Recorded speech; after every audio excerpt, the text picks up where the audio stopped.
Eingenordet, der Podcast des Bundesverbands Nordisches Modell.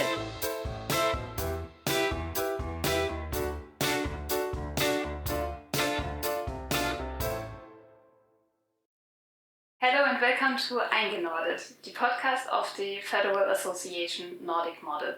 My name is Kerstin Neuhaus, I'm the host of today's episode, and today we're in a very special place. We're with Talita in Stockholm.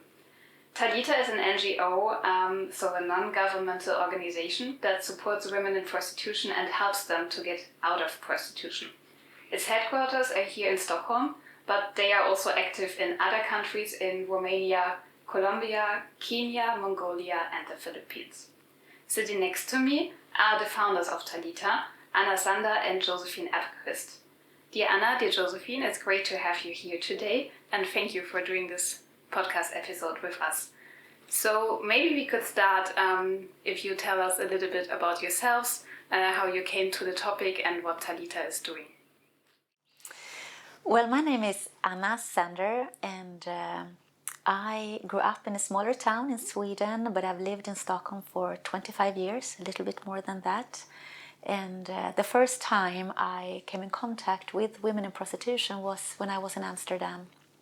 I was approximately 20 years old and I saw women in the windows and I just realized that no woman wants to be in a situation like this if she has another option. So that's when something clicked in my heart and I felt that I want to do something to change women's lives, women that are in prostitution. Thank you. Yeah, Amsterdam, I was there too and I think it's one of the worst places to be when it comes to prostitution. Yeah. So how was it with you? For me, it started when I was in the Philippines, actually. I was studying law back home in Sweden, and I went to the Philippines for a few months, and then I came in contact with child prostitution or child sexual exploitation in Manila, the Philippines, and I think that changed my life completely. From that day, I decided that I wanted to work within international law, and I wanted to prevent exploitation of children. But later on in Sweden, I realized that most of the people in prostitution were women, and I started a project together with Anna to reach out to women in prostitution. So how did you get started? What was the first things you did? How did you go into the topic? Well, we met on this outreach project that was run by a church in Stockholm, and what we did was that we had an old public transportation bus that was remade into a cafe, and we took that bus up to there was like this is back in the 1990s, and there was like one main prostitution street in Stockholm. So we took the bus up there every Friday night around 10-11 o'clock at night, and we had it packed with coffee and tea and sandwiches and so on. And then we walked out in the street and invited women to come and sit down, have some coffee and just talk to us. And we made a lot of relationships with the women, got to know them. And we realized while we did that work that about 50% were in prostitution because of drug addictions. And we were wondering, so what are the reasons why the other 50% are in prostitution? And when we listened to their stories, they told us that most of them had been victims of early sexual abuse and other kinds of traumas that later on pushed them into prostitution. And that's how we met, Josephine and I. You want to add something? No. So maybe I can ask you the next question. So obviously we're not sitting in a bus here right now. No. So today, what is a usual working day looking like for you? It's very different from back then. Then we had our other jobs and we were studying, and we felt that we wanted to continue to help this target group. So we started to study to become trauma therapists. And we did that for a few years. And then eventually we were able to quit our jobs and start the organization Talita, 2004. And since then it has grown slowly. So today a normal workday for us is we meet the women in our shelter, we teach them basic psychology, we have planning for the future with them, but we also do a lot of lobby work. We meet politicians and journalists. We have Zoom meetings with our teams abroad. So we have outreach with the police and social services among women in prostitution. And we have a telephone 24/7 that everyone can call, and we will meet up with a woman whenever. And also it's really difficult for us to end the relationship with the women. So a lot of time goes to keeping in contact with women that we met maybe 5 years ago, some 10 years ago. And they keep in contact, telling us how things are going. Maybe a woman had a child and she wants to let us know, or she got married. Or so we have a lot of contact with women we work with today and former women we work with. We also do a lot of strategic work, of course. When we have time, we should put some more time into that, but we need to evaluate the program and make it better and find out what is missing. It's a constant development to make it better. Yeah. So you just said that you stay in contact with the women very long. So the path out of prostitution looks very, very different for every woman. Where she's coming from. What she had to go through. So could you give us some examples how the way out of prostitution can look like? What do the women need? What are the most important steps to go? Well, just like you say, it's unique for every single woman. I can tell you about one woman that came to us a few years ago.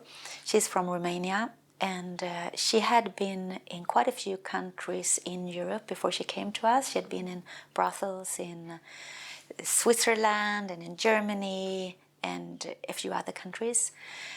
She came to us because the police found her in an apartment in Stockholm while they did outreach with a social worker, and they took her to Talita because she didn't have anywhere to go. She couldn't stay where she was staying, so she came to us quite angry.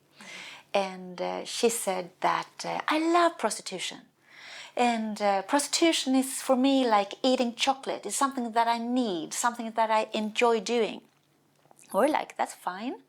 We just want you, you're welcome just to be with us. You know, you don't have a place to go at the moment. You just stay with us until you can figure out your life. So she stayed. But she wasn't very happy with what we were doing with rehabilitation program, and she didn't want to take part of that. But after a while, maybe a week or so, we could see that this facade that she was keeping up, that it started to fade, and that another girl was coming out, and that this hardness, this surface, wasn't there any longer, and she started crying. And the thing is, she cried for hours every day for 6 months. And she said, I need to mourn. I need to mourn what I have done in my life and what has been done to me. What's been done what to I missed, me, yes, and what I didn't get. The sexual abuse that happened to her when she was really young. And so she eventually got into the program, and then she needed what most women need to leave prostitution. It's a sense of feeling that I'm valuable. Go to therapy, because all of them have traumas. And they need help to plan for the future. What is the next step? What can I do except from being in prostitution? Maybe go back to school, maybe find a job. And they need a lot of support with that, and also help to get integrated into society. And we teach them basic psychology to teach them like how valuable they are, and why do they have the emotions they have, how can they handle their emotions, and a lot of different subjects.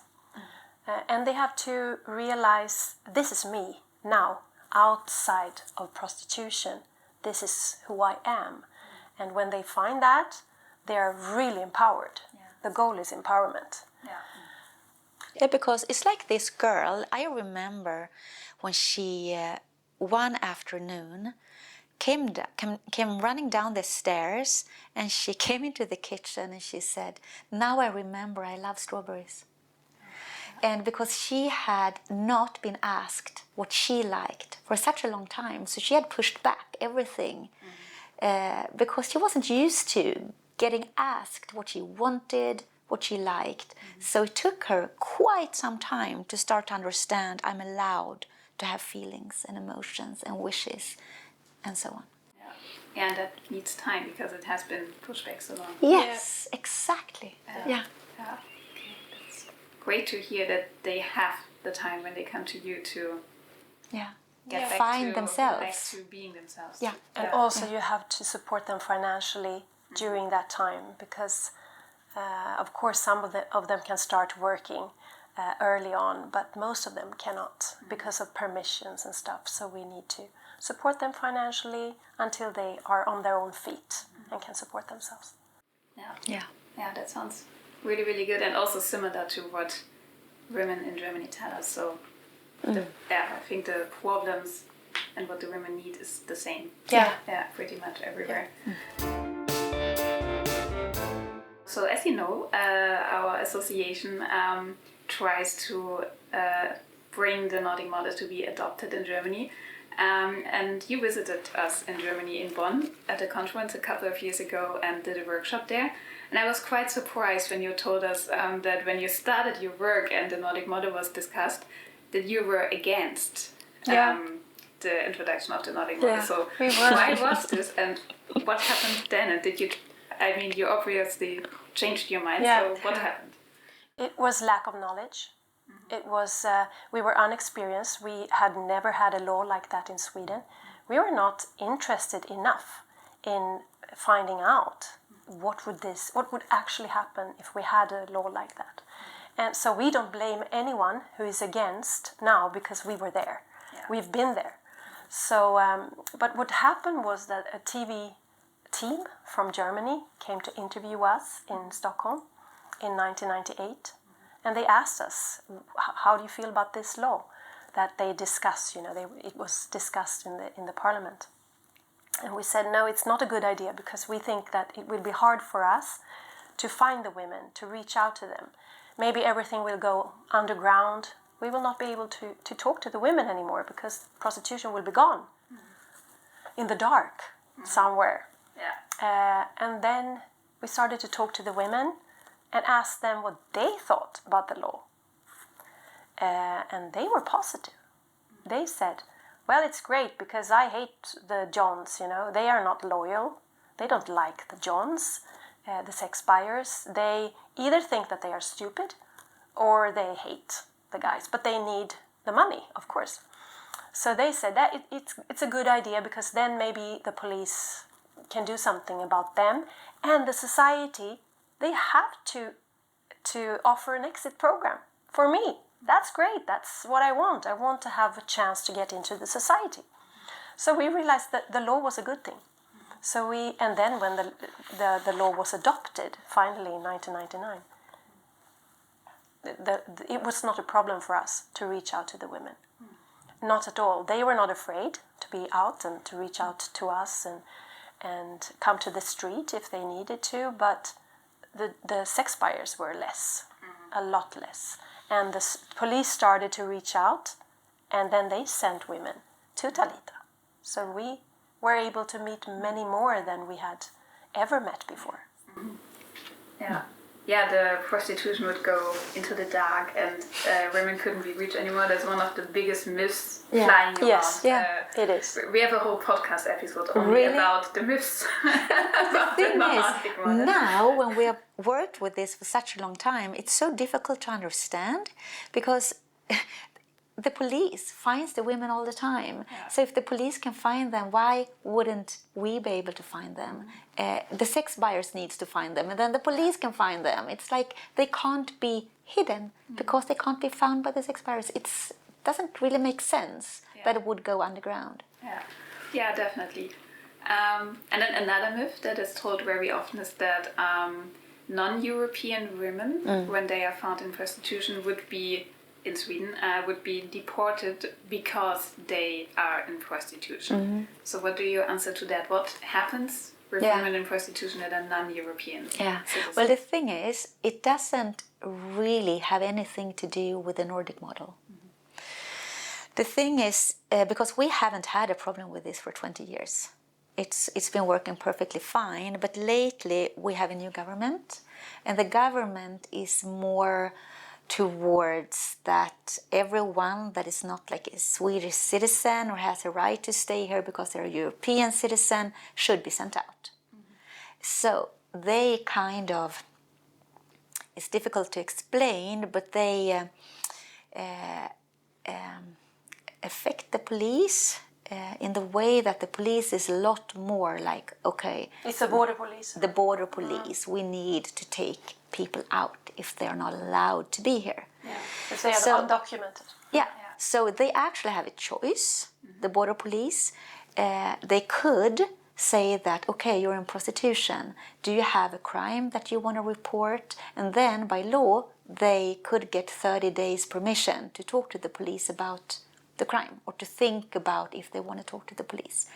But since we have this government, a lot of the border police take them to custody instead. But the thing is, it's been really debated, we have talked a lot about this and the problems that it brings. So now they've said that, okay, we've heard what you're saying and we need to deal with this because we can't just take people and put them into custody for no reason. So we hope that there's a change going on. Definitely. We have signals from the government that they want to see a change in this area, so that the border police actually accepts the Sex Purchase Act and they respect that the women are here not working illegally, but they are actually exploited in prostitution. So, And also Simon in our last podcast episode told us that the prostitution unit in Stockholm is doing that. So that they are great. No. Yeah. Host would No, never bring that. No, it's just since Sweden is Sweden, we have the Sex Purchase Act.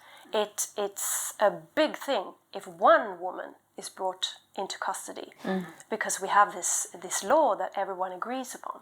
So that's why it has become a very big thing here. That wait a minute, are they just sending her to custody? In custody? It's wrong. Yeah, so the Nordic model actually protects Definitely. the women who are not. Yes, definitely. Definitely. It's more the government, we would say, that are stricter. With the migrants overall. But migrants all together. Yes. So not Migrants, regarding to no. prostitution. No. Migrants all together, men and women the same. It's just, migrants. Yeah, so as I already told you, the dark field argument is very big in Germany. And also we have many social work organizations that are opposing the Nordic model. And when you ask them, well, but what's your idea to do about the situation? The only thing they want to have is more counseling for the women in prostitution. So what's your opinion on that, and why do you think the Sex Purchase Act helps social work and helps the women in prostitution, and there's counseling isn't solving the problem? Why is that? Has demand to do something with it, maybe? Well, I think we could say something, both of us, about that. First of all, we think that both of us, the things are needed, both the Sex Purchase Act that criminalizes the buyer and more counseling for the women. So we don't think that more money for counseling is the only way to go. You have to go both ways. Because it's good for the women that the sex buyers are criminalized for many reasons. It has a normative effect on the society. Men in general think differently about women because of this law. We have more equality in the society because of this law. So it's a good thing in general. And another thing is that prostitution is not a job. And since it's not a job, we offer women a way out. If it is a job, they don't need a way out. So if it's criminalized to buy sexual services, then the women, there should be a way out for them, right? So that's why we think it's so good to have a law that is clear when it comes to what is prostitution. Well, it's exploitation, it's not a job. Yeah. It's like you say, if it is a normal job, like let's say that you're a cleaner or you're working with economics, you don't need an exit program. No, you don't have that because it doesn't make sense. So the thing is, if you think that you need something like that, it's like a proof that this is not a job. But we totally agree. I think you said that. I don't remember, but that the women need counseling and more money for counseling because when you've been in prostitution for a while, you've been through a lot of traumas and you need someone to talk to. So we agree on that part, that more money for that. But they don't need to worry that they will go underground or anything because it's not going to happen. Yeah, and also you can't solve human trafficking and the demand for prostitution only with counseling. Yeah, you can't solve that. You can't put the pimps and sex buyers in jail. Counseling, you need to have a clear law. Yeah, definitely. Also, prostitution is a topic that is not only based in one country, it goes beyond borders, it's international. We were talking a lot about Sweden now, but you also started working in other countries. Yes. Can you tell us a little bit about that? So why did you do that? How did you choose the countries you're working in now, and what are you doing in the other countries? Well, we work with our rehabilitation program in all different countries, but they are a little bit changed depending on what country we're in and the culture in that country and so on. And of course we have local teams. It's not like it's Swedes going abroad, it's local teams. And mostly abroad we work with children and teenagers because there's a lot of trafficking in countries like Kenya and Mongolia, where very young teenagers and children are trafficked into being forced into prostitution. And the reason why we start in different countries are different. Like in Romania and Colombia, is because we see a great demand for something. It's like we had so many Romanian women coming in like 2015 to 2020, and we realized we can't just send them back, because if they're sent back, they're just going to go back into prostitution. We need to have someone that continues when they're going back. We need to have like a shelter that we can trust where they can go. So that is why we started a cooperation with an organization in Romania, and the same in Colombia. We still have so many Colombian women coming to us, and we want something in Colombia so not so many women end up in prostitution, first of all, and also that when women return to Colombia, that they can get help to get education, get a job, go to therapists, and be able to leave prostitution. And in some countries we just happen to meet somewhere in the world a person who's really passionate about the work we do and wants to do the same in her country, and we end up supporting her, and then something is built from that. That was the case in Mongolia. In Kenya. In Kenya as well. Yeah. Okay, so sometimes it just happens. Yeah, it just happens. Okay. The same way I think we met, and now the relationship continues, which is really great. Yeah. Talking about that, so you know about the situation in Germany. You heard a lot of it. You've been there. So what are your thoughts when you think of Germany, our law, the situation? How does it look in your eyes from your perspective? Well, it makes me very sad, because we have met hundreds and hundreds of women in prostitution, and at the end of the day, they all say the same thing. It's, if I had another option, I would never ever be in prostitution. You have to present an option that they can believe in. And when they believe that you can actually help them, get this job, they leave prostitution. And that's what makes me sad, because in Germany it seems like there's a whole country that thinks that women loves being in prostitution. That's something that they choose, that they, I don't know if it is that they love sex or whatever it is, but that's not what we have seen at all, and we've been working with this for more than 25 years. And I think that you should listen to women that has actually come out of prostitution, because that's where you will hear the honesty. Because you can't be 100% honest for as long as you are in prostitution, because you need to keep a facade to be able to survive when you're in it. You need to harden yourself. You need to turn off emotions, because otherwise you can't stand being there.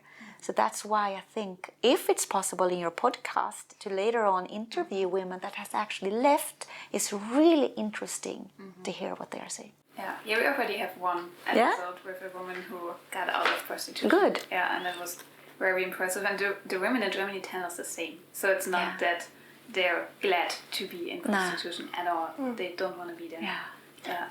I'm thinking selfishness, and that's really sad, because I love Germany and the German people, but it signals selfishness when you have the situation that you have. Since the majority of women in prostitution in Germany are not German women, they are actually imported or trafficked, or there are vulnerable women from other countries, poor women, women who are tricked and manipulated into sex, to the sex trade, and it's selfish to import more women because the demand is so big. It's sad, and we think the natural way would be for Germany to go in the other direction. You're too clever. I was just going to say that you're smart enough. You're smartest people in the world. I really hope that is going to happen. So at the moment it seems like Germany is very good at looking the other way. But they'll change. Yeah, we're working on that. Yes. And I think that podcast also will be the next step, working on that. Which already brings me to my final question. It's a bet we do with each and every one of our guests, and then someday we will see who was the closest. So I would like to know from both of you, what do you think, when, and you can choose a date, you can only choose a year, however you want, when will the Nordic model be adopted to Germany? It will be adopted in 3 years, 3 months and 2 days. Okay, I have to write that down. I can check later. So what do you think? Well, I think I'm not going to win a prize because of my answer, but I say 2 years. And that is very optimistic, but that's how much I believe in the German people. Yeah, but we accept it. If you want it, you will do it. And I really think that. Why not? Yeah, we definitely want it, so I hope you win. Thank you. So thank you very much for being here. Is there anything else you want to say? We're just really happy you invited us to your podcast. It's a very important podcast. Yeah, and it's an honor. Yeah, thank you for having us here in your wonderful office. And we will continue and then maybe do another episode in a couple of years. We'll see. Yeah, we'll see. Yeah, so thank you very much. Thank you. So and this is the end of our episode already.